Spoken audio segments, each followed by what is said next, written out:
spreading quickly? COVID. It's a new summer surge fueled by what may be the most contagious subvariant yet. New daily infections now number more than 108,000. Hospitalizations are also up 18%.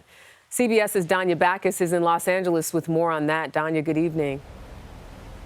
Good evening, Jerika. ICU admissions and deaths are not increasing at the same pace as new infections, but health officials here say they don't want to wait until hospitals are overwhelmed to try to slow the spread of Omicron.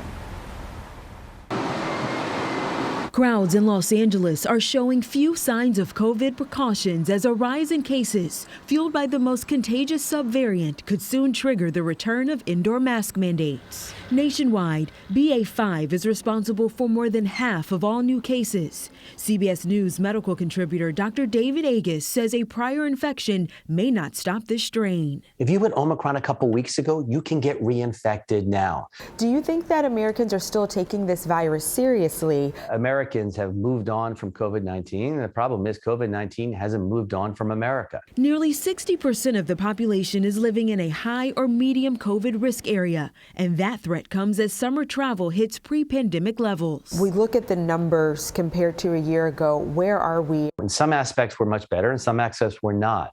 The hard part is we don't have good numbers. While there's less demand for vaccines, Moderna just had to throw away about 30 million doses. Dr. Agus says they are the best weapon against another deadly COVID wave. We're in a controllable situation now, and that's good. And that's partly because of these vaccines. We have to get better at our booster campaign. And that is very, very clear. And in certain circumstances, we may have to change our behavior by wearing masks and other things.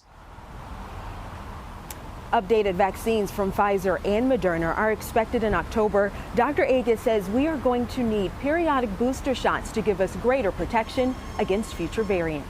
Jerika? All right, Danya, sounds like we have to be flexible in all of this. Thank you.